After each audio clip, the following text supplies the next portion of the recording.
Olá pessoal, como vai? Tudo bem? Eu sou Renato Braz, pastor da IEFA, Igreja Evangélica da Família, em Lisboa, Portugal. Nós vamos ministrar no dia de hoje sobre 3 desafios. O que você tem feito com as palavras que você tem ouvido? Você é daquelas pessoas que desistem fácil? Eu quero hoje desafiar você e te ensinar 3 princípios para que alguém possa conseguir finalmente chegar aos seus objetivos. Gostaria de convidar você para se inscrever no nosso canal, ative o sininho, nos ajude a evangelizar Portugal. E eu tenho certeza, se você tiver a expectativa e conseguir ir até o final, todos nós seremos tremendamente abençoados. Tá bom? Então vamos lá, a palavra de Deus.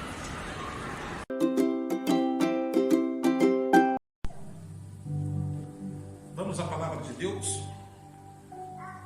Vamos fazer então a leitura do Evangelho segundo Mateus, capítulo 7, versículo 8. E depois vocês abrirão a sua Bíblia em Marcos 7, versículo 24 a 30. Então vamos lá, a primeira leitura, Mateus 7, versículo 8, que está escrito o seguinte: preste atenção. Aquele que pede, recebe. O que busca, encontra. E o que bate, a porta lhe será aberta. Portanto, esse é o texto de Mateus 7, 8. E agora, vamos lá para o Evangelho segundo Marcos, capítulo 7, versículo 24 a 30. Olha só o que está escrito. Marcos 7, versículo 24. E levantando-se dali, Jesus foi para os territórios de Tiro e de Sidom. E entrando numa casa, queria que ninguém o soubesse, mas ele não pôde se esconder-se. Versículo 25. Porque uma mulher cuja filha tinha um espírito imundo, ouvindo falar dele, foi e lançou-se aos seus pés. E a mulher era grega, Ciro-fenícia de nação, e rogava-lhe que expulsasse de sua filha o demônio. Mas Jesus disse-lhe: mulher, deixe primeiro eu saciar os filhos, porque não convém tomar o pão dos filhos e lançá-los aos cachorrinhos. Ela, porém, respondeu e disse-lhe: sim, Senhor, mas também os cachorrinhos comem debaixo da mesa as migalhas dos filhos. Então ele disse: mulher, por esta palavra, vai, e o demônio já saiu da sua filha. E para concluir, versículo 30. E indo ela para a sua casa, achou a filha deitada sobre a cama, pois o demônio já tinha saído. Até aí. Oramos. Pai, a tua palavra está aberta nesta tarde. Da mesma forma, os nossos corações. O Espírito Santo, mais uma vez, eu te peço com toda a humildade, que eu diminua e que tu cresças em mim. Ó Espírito Santo, eu te peço, toca nos meus lábios, toca na minha mente, toca no meu coração, faz de mim o teu querer e a tua vontade. Ó Espírito Santo, que eu não atrapalhe com as minhas palavras a tua mensagem para essa igreja, ou para aqueles que nos ouvem nesta tarde, e que o meu coração e o coração desse povo, desses ouvintes, possa ser terra fértil, e que a tua palavra possa cair na terra que é o nosso coração, e possa germinar e gerar muitos frutos. É o que eu te peço, em nome de Jesus, em nome de Jesus, em nome de Jesus. Amém. Meus queridos irmãos, amigos, Gostaria de cumprimentar você que em algum momento vai encontrar essa mensagem através da internet. Um grande abraço para você. Queridos irmãos, quem é que não tem problema, né? Não é verdade? Todos nós temos problema.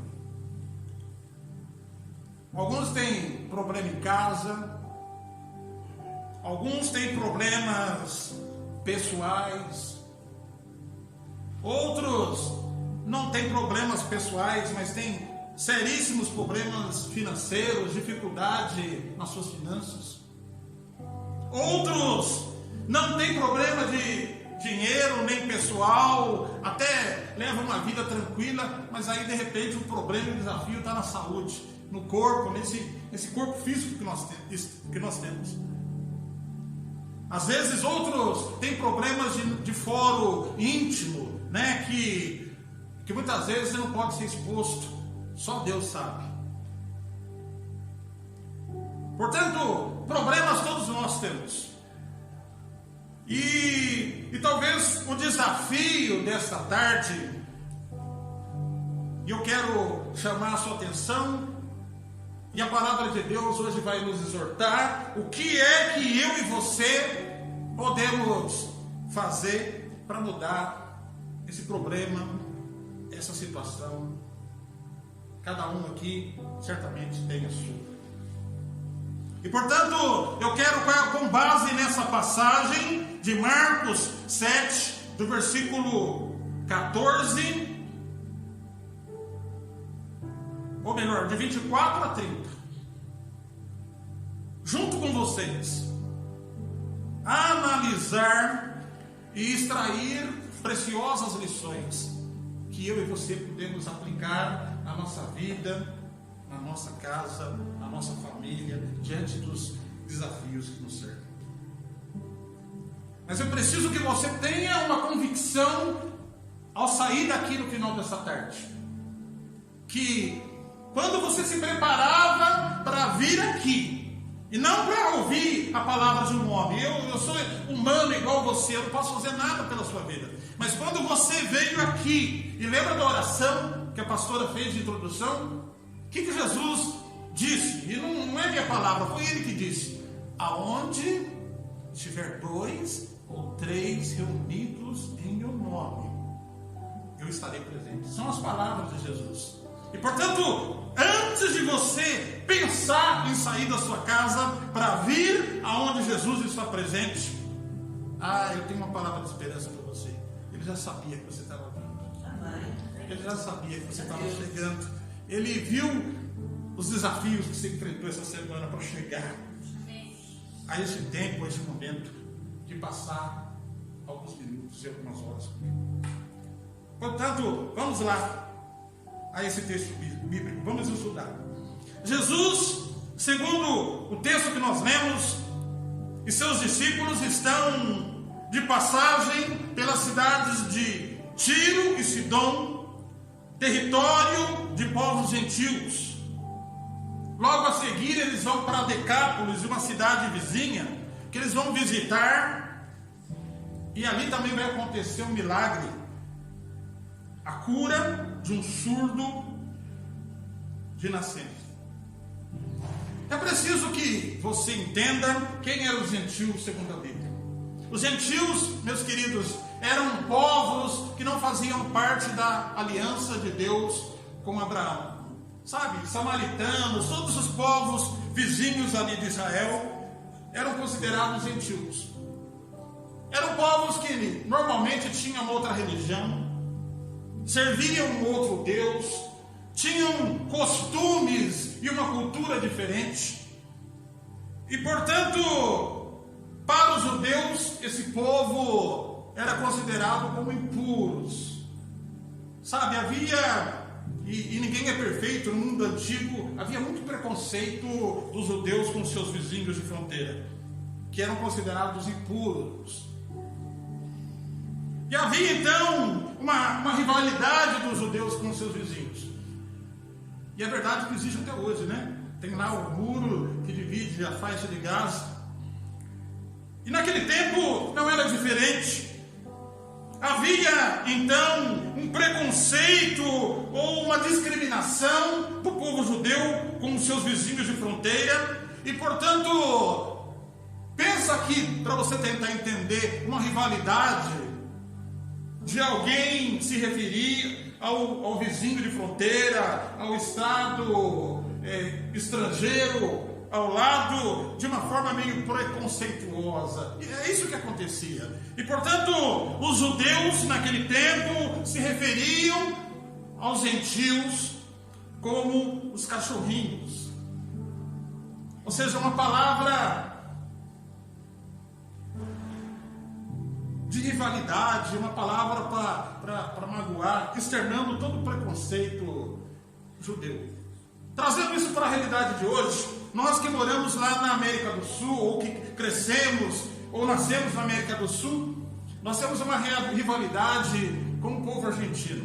É verdade que é uma rivalidade que fica muito restrita ao futebol. Naquele tempo que, hoje, graças a Deus, há uma conscientização mundial a respeito do preconceito contra a raça e contra a cor. Crime, em muitos países, o crime de racismo da cadeia, da prisão. Mas alguns anos atrás, isso não era levado em conta. E, portanto, eu conheço argentinos, tive oportunidade de conviver com alguns deles. E são um povo bacana, gentil, mas pelo menos no âmbito do futebol, quando acontecia um confronto entre a seleção de futebol brasileira e os argentinos, era, meus irmãos, um grande combate.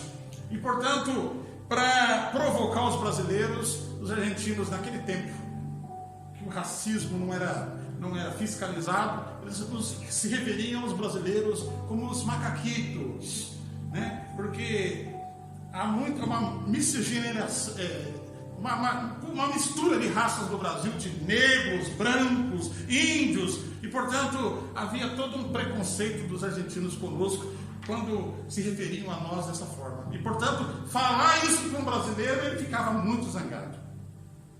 Assim como há uma rivalidade sadia entre Portugal e os seus vizinhos espanhóis, né? Então, voltando para o texto bíblico, havia essa indiferença dos judeus com os seus vizinhos de fronteira. E, portanto, todo estrangeiro que estava morando como imigrante em Israel naquele tempo eram chamados como os cachorrinhos. Muito bem, seguindo o texto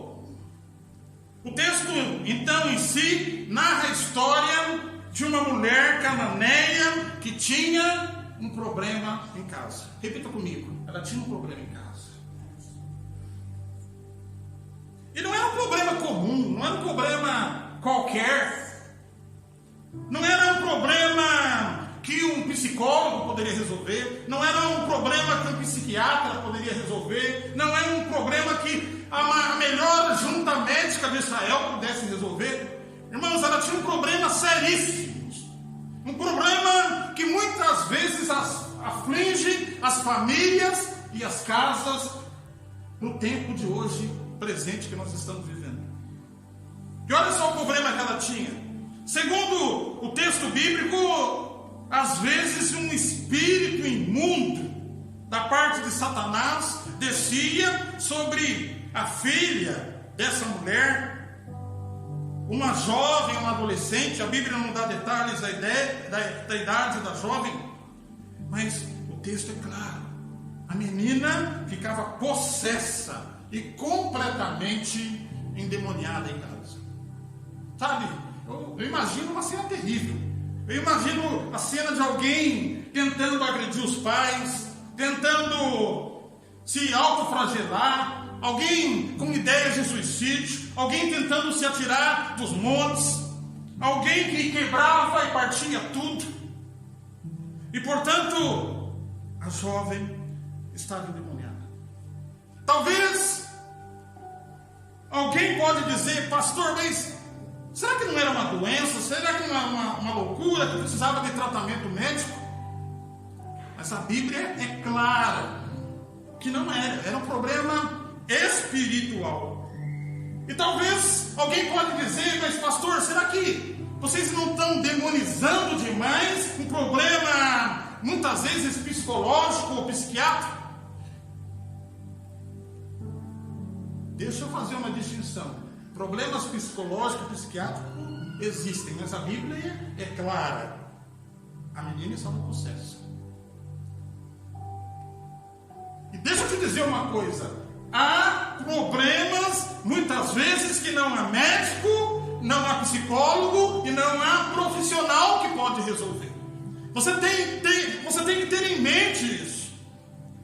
1 Pedro 5,8, depois você procura lá em sua casa, está escrito: o diabo, vosso adversário, anda ao derredor buscando alguém que possa tragar.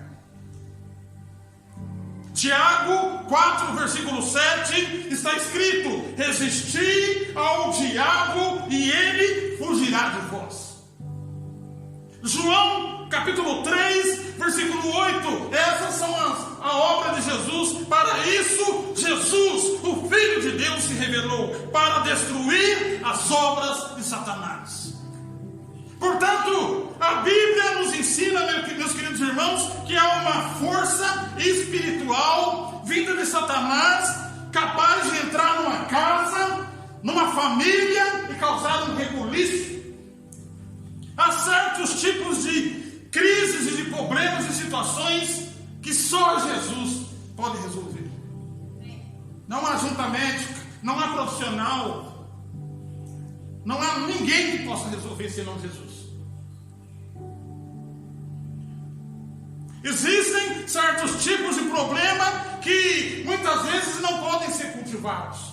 Existem certos tipos de problemas que muitas vezes não adianta você ficar alisando, acariciando, nutrindo o problema. Sabe, quando a gente fica cultivando o problema, ou probleminha, põe uma aguinha nele, gente, vamos olhar o problema aqui, vamos regar o problema. Sabe, muitas vezes a gente fica cultivando o problema, potencializando o problema, quando nós, muito pelo contrário, nós precisamos fazer alguma coisa, tomar alguma atitude.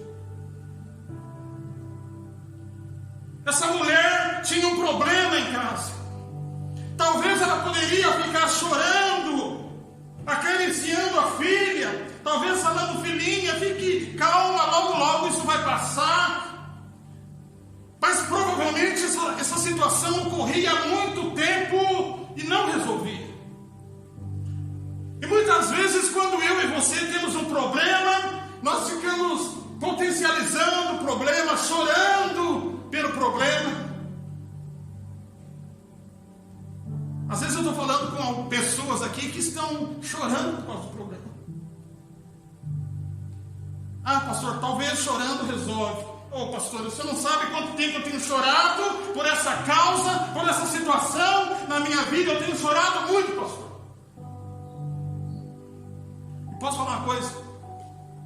Você vai continuar chorando se você não fazer alguma coisa. Você vai continuar chorando. Pode continuar a chorar, que não vai resolver o problema. Porque se eu tenho um problema, eu preciso procurar uma solução ou alguém que possa resolver o problema. Não adianta chorar. Ah, pastor, a Bíblia também diz que eu posso chorar, porque o choro dura uma noite, mas a alegria vem pela manhã. Está escrito, pastor. Mas não é isso que a Bíblia quis dizer. Não é esse tipo de choro, o choro que me deprime, o choro que me derruba, o choro que me entristece. Não é esse tipo de choro que a Bíblia quer dizer. Sabe que tipo de choro que o versículo afirma? É aquele choro, sabe, de revolta, mas uma revolta positiva, sabe? É quando você chora, passa a noite chorando, mas é um choro de reação, um choro de atitude. Ah, eu não vou chorar por causa dessa causa perdida, eu não vou chorar por causa desse amor de novela que se foi, eu não vou chorar por causa desse luto, eu não vou chorar por causa nessa situação no meu trabalho que alguém puxou meu emprego, mas eu vou chorar sim. Eu estou triste, eu estou desanimado, eu estou revoltado ou estou revoltada, mas o meu choro é choro de mudança, é choro de reação. É esse choro que a Bíblia fala, um choro que vai trazer de dentro de mim e de você uma forte reação. Eu não posso continuar assim, eu não posso continuar nessa miséria, eu não posso continuar nesse problema, eu não posso continuar nessa tristeza, mas tá bom, tudo bem, eu choro, eu continuo chorando, mas eu choro porque amanhã de manhã eu vou fazer alguma coisa, eu vou tomar uma atitude, eu vou mudar essa situação. Glória a Deus. É esse tipo de choro, querido. É esse tipo de choro que a Bíblia fala. É esse que é o choro que a Bíblia diz. O choro virá. O choro pode durar uma noite, mas a alegria virá pela manhã. Um choro de reação, um choro de atitude. Sabe? Eu gosto desse choro. É um choro positivo, um choro que transforma, um choro de reação. Olha, eu posso estar desempregado, eu posso estar falido, minha empresa está indo abaixo. Eu estou chorando sim, eu estou chorando, mas eu estou com um pouco de raiva. E esse choro que eu estou vivendo nesse momento vai ser a mola propulsora que vai fazer eu tomar uma atitude e reagir diante dessa situação. Glória a Deus. Portanto, essa mulher tinha todos os motivos para ficar em casa. Toma, filho, um copinho com água com açúcar. Logo o demônio vai embora. Poderia ficar em casa dando atenção. Não resolveria o problema. Porque se você tem um problema, você tem que procurar uma solução ou quem pode resolver o problema. Muito bem. Olha só o que a mulher faz. Não se sabe, e eu estou falando de uma mulher, a personagem é uma mulher que nós estamos estudando e analisando hoje, mas poderia ser perfeitamente um homem. Sabe para você também, meu querido amigo? Uma reação diante do problema. Olha o que ela faz. Se você prestar atenção no texto bíblico, no versículo 24, você vai ver que Jesus entrou numa cidade, se hospedou numa casa, e ele dá uma ordem para os discípulos. É meio estranho isso, mas Jesus fala o seguinte: olha, eu quero ficar tranquilo, eu quero descansar, e eu não quero ser incomodado por ninguém. Portanto, se alguém chegar, não parece estranho isso, mas Jesus dá uma ordem para os discípulos o seguinte: se alguém chegar, agenda, marca um outro horário, porque eu não quero que ninguém saiba que eu estou aqui. Ele estava meio que escondido naquela casa, porque onde ele entrava, toda a cidade que ele estava, havia sempre uma multidão que queria ver Jesus. Irmãos, eu imagino que Jesus não tinha tempo para nada. Era na porta, ele estava falando com um aqui, já vinha outro, e portanto ele queria descansar. E a mulher, segundo o texto bíblico, ouve falar de Jesus, dos seus milagres, dos seus feitos, e descobre, irmãos, pasmem, aonde Jesus estava, a casa que Jesus estava. Não se sabe, a Bíblia não dá nenhuma pista aqui de como que ela descobriu isso, mas ela descobre aonde Jesus está hospedado e onde ele não quer ser oportunado ou incomodado. Aqui é um baile de elogios para as mulheres. Quando uma mulher quer, né, gente? Quando uma mulher quer, meu Deus, ninguém detém uma mulher. Irmãos, ela chega até a casa que Jesus está. Eu imagino aqui, os discípulos naquele tempo eram como assessores de Jesus. Então eles faziam uma espécie de uma guarda, era uma espécie de segurança. E portanto, a ordem é o seguinte: eu não quero ser incomodado, Jesus diz. E a mulher sabe lá o que ela faz, e ela simplesmente consegue passar pela segurança dos discípulos, os discípulos tentando cuidar de Jesus, cercando Jesus de todos os cuidados. Sabe lá como, irmãos? Mas a mulher vence a resistência dos discípulos, que estão fazendo ali como que se fosse a segurança de Jesus, e ela fura toda essa segurança para chegar até Jesus. Eu fico aqui imaginando assim, se fôssemos fazer um filme, eu imagino assim a mulher assim, chamando a atenção deles, fazendo qualquer coisa para eles saírem da porta, e de repente ela acha uma brecha e entra, eu não sei, irmãos, mas ela furou tudo isso, furou a resistência dos discípulos para chegar até Jesus. E aqui está o ponto alto dessa ministração. Mateus 7, versículo 8. Aquele que pede, recebe. O que busca, Jesus encontra. Aquele que bate a porta do Senhor, essa porta lhe será aberta. Sabe, deixa eu dizer uma coisa. Quem quer encontrar Jesus, faz qualquer coisa. Quem quer encontrar Jesus, anda quilômetros. Quem quer encontrar Jesus, pega o comboio. Quem quer encontrar Jesus, pega o metro. Quem quer encontrar Jesus, toma um banho e veste uma roupa e eu vou para a igreja. Eu sei que lá as pessoas não são perfeitas, mas eu sei que aonde 2 ou 3 estão reunidos em nome de Jesus, Ele estará lá. E portanto eu vou. Não importa a distância, não importa o tempo, não importa se está a chover, não importa se está calor, não importa se está frio. Quem quer buscar Jesus, o encontra e recebe. Por isso há um ditado popular, não é bíblico, que diz o seguinte: quem quer, dá um jeito. Quem não quer, dá desculpa. Não é assim? Portanto, quem quer encontrar Jesus, encontra. Muito bem. A mulher então consegue furar a resistência dos discípulos e de repente ela está frente a frente aos pés de Jesus. Ela vence a segurança dos discípulos e eu imagino ela chegando aos pés de Jesus, cansada, ofegante. Oh Jesus, consegui chegar. E então a mulher começa a relatar o problema que ela tinha em casa para Jesus, começa a contar o seu drama, seu drama pessoal, seu drama familiar, o problema que ela tinha com a sua filha.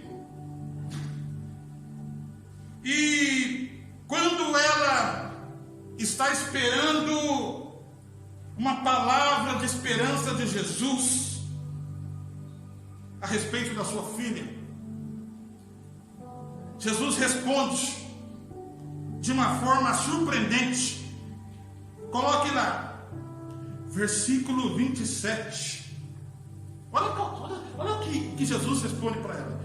Todo esse esforço, sabe lá quanto tempo, que horas que essa mulher saiu de casa, sabe lá quantos quilômetros ela andou, sabe lá a dificuldade que ela teve de passar pelos discípulos e chegar até Jesus. Olha só o que ele responde para ela de forma surpreendente. Depois de ouvir todo o drama e o relato dela, Jesus responde: mas Jesus lhe disse: mulher, deixa primeiro eu saciar os filhos. Quem são os filhos? Os judeus. Porque, mulher, não convém eu tomar o pão dos filhos. E quem são os filhos? São os judeus. E lançá-lo aos cachorrinhos. Quem é cachorro aqui? Quem é cachorrinha? É a mulher. Preste atenção aqui, irmãos. É muito difícil alguém pregar esse texto. Sabe por quê? Para pregar tem que ter uma revelação de Deus a respeito dessa palavra. Pensa aqui comigo. Andou quilômetros, sofreu, teve dificuldade de passar pelos discípulos, e quando chega até Jesus, ele literalmente responde assim, na linguagem de hoje: mulher, olha aqui, eu não posso te dar o que você me pede, mulher, porque eu vim para os judeus e a senhora é gentia, e portanto a senhora não é digna da minha ajuda.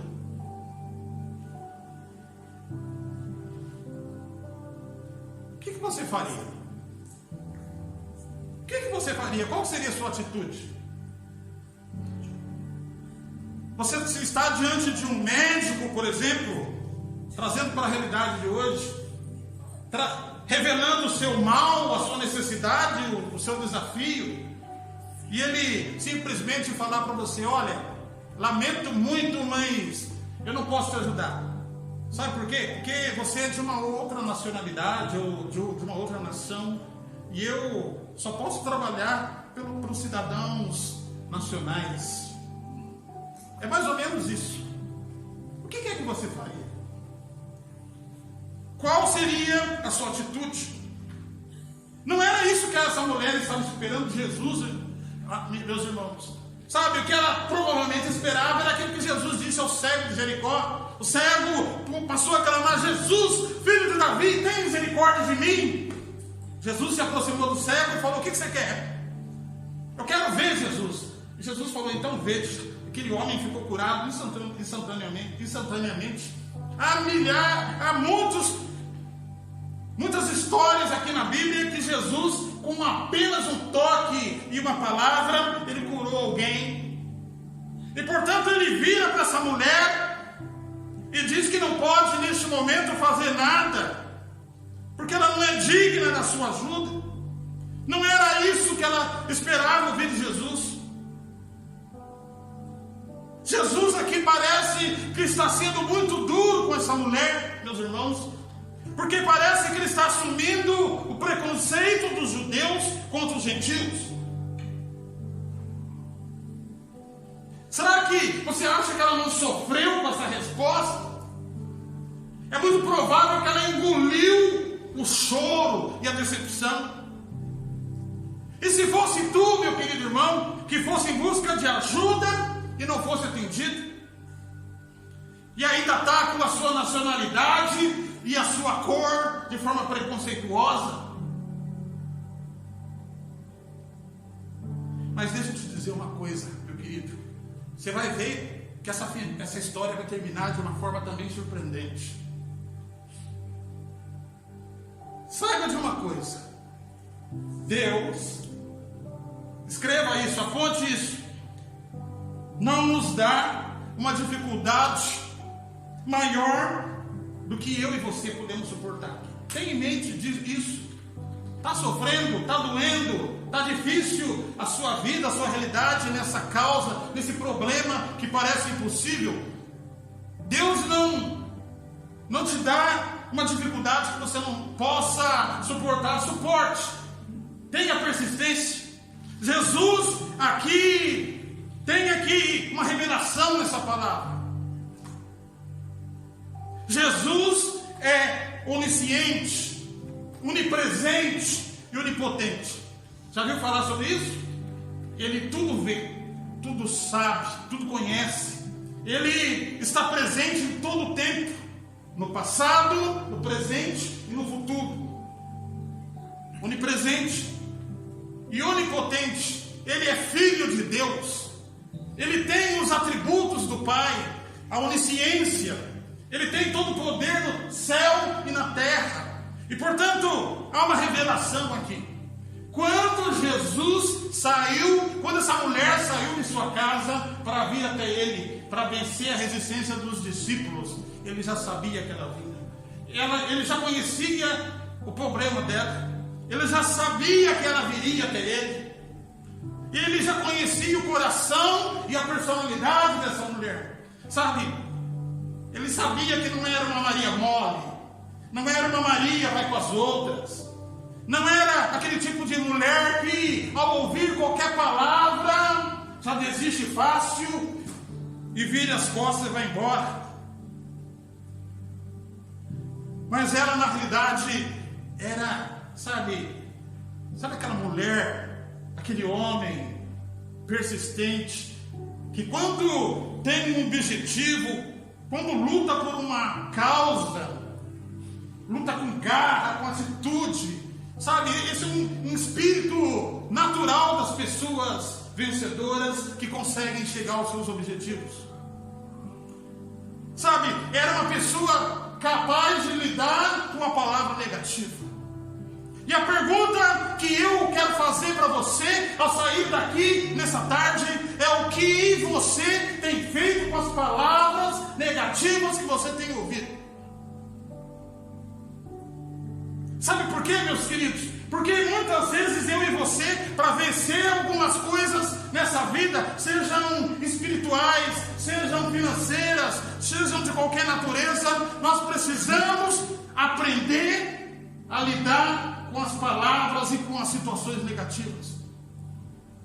Você precisa entender que nessa vida não é um mar de rosas, e que obstáculos e dificuldades surgirão no nosso caminho, na nossa caminhada.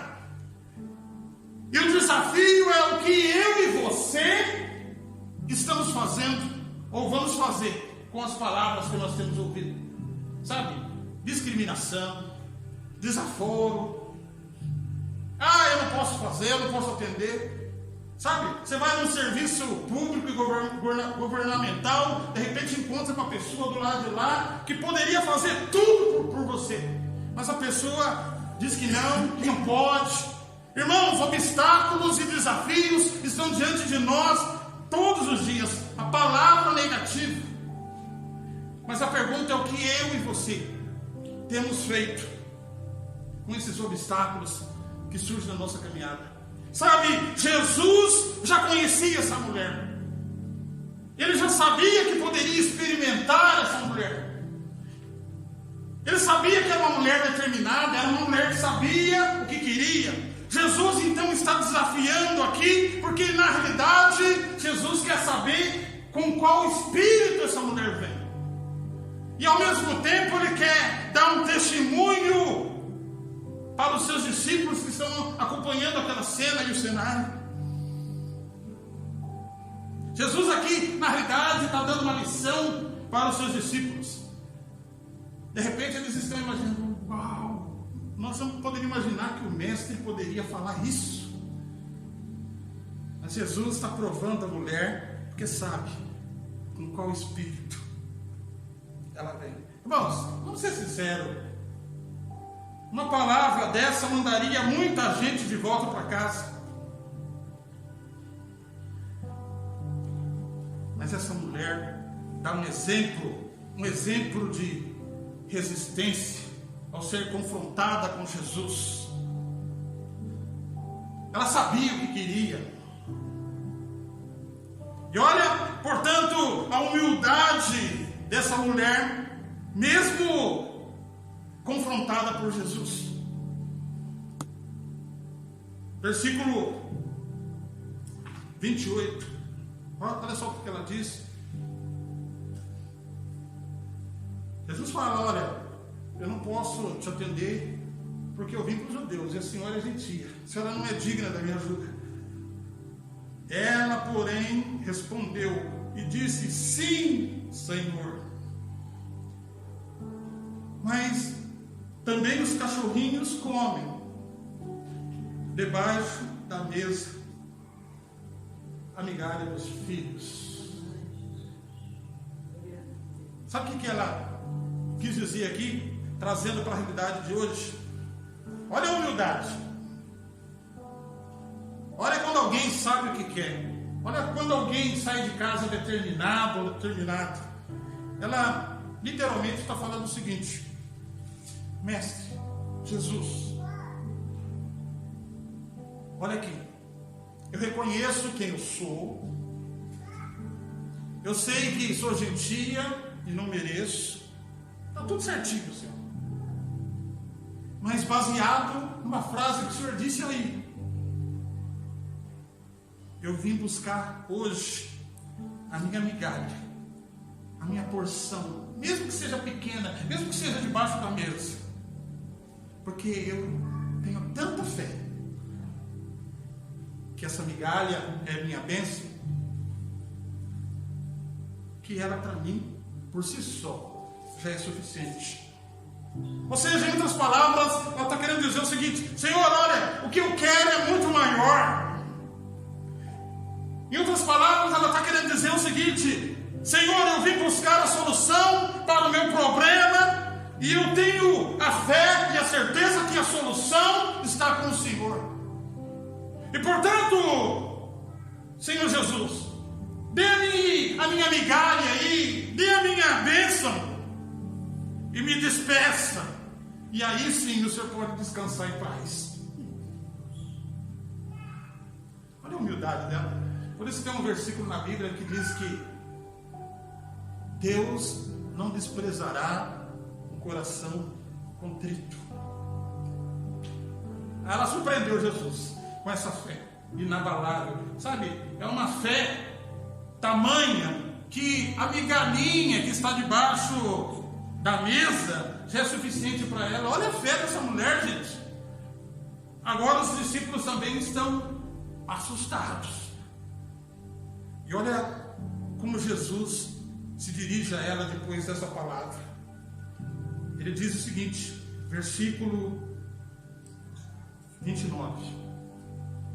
Mulher, eu imagino ele falando assim: eu só queria te provar. Eu não sabia que você ia resistir. Eu sabia que você era uma fortaleza. Eu percebi que você está muito convicta daquilo que você quer. Eu vi em você aqui uma fé inabalável. E por tudo isso, eu quero te dizer uma coisa: você pode voltar para casa. Porque, versículo 29, porque por esta palavra eu te digo, mulher, volta para casa. Porque neste exato momento, aquilo que perturbava a sua filha, o demônio, já saiu da sua filha. E ela, nesse instante, ela foi liberta lá na sua casa. Pode voltar para casa tranquila. Sabe, Jesus viu nela a capacidade de sobreviver às adversidades, às oposições e às palavras negativas. Ah, meu irmão e minha irmã, deixa eu te dizer uma coisa. Nós estamos encerrando. Talvez o seu problema não seja o problema dessa mãe. Talvez não é um problema de ordem espiritual. Talvez o seu problema não é idêntico a essa mãe desesperada com a situação da sua filha. Mas esta mensagem talvez possa se adaptar à sua realidade nessa tarde. Talvez uma dívida para pagar, talvez uma situação difícil no seu casamento, talvez uma situação difícil na sua família, nos seus parentes, quem sabe a 10.000 quilômetros daqui, lá do outro lado do oceano. Talvez uma dificuldade nos seus negócios, na sua empresa, talvez um problema crônico de saúde. Mas eu quero te dizer, em nome de Jesus, baseado nessa palavra, que Ele, antes de você pensar em vir, Ele já te viu, Ele já te conhece, Ele sabe do seu drama, Ele conhece os seus problemas, Ele conhece as suas necessidades. E eu quero te dizer que hoje, se você orar ao Senhor com convicção e com fé ao sair daqui, eu tenho certeza, fé e convicção também, que Jesus, com uma palavra, pode mudar a tua situação lá do outro lado do mundo, lá na sua casa, lá na sua empresa, lá na sua família. Tá bom? Vamos ficar de pé, vamos orar.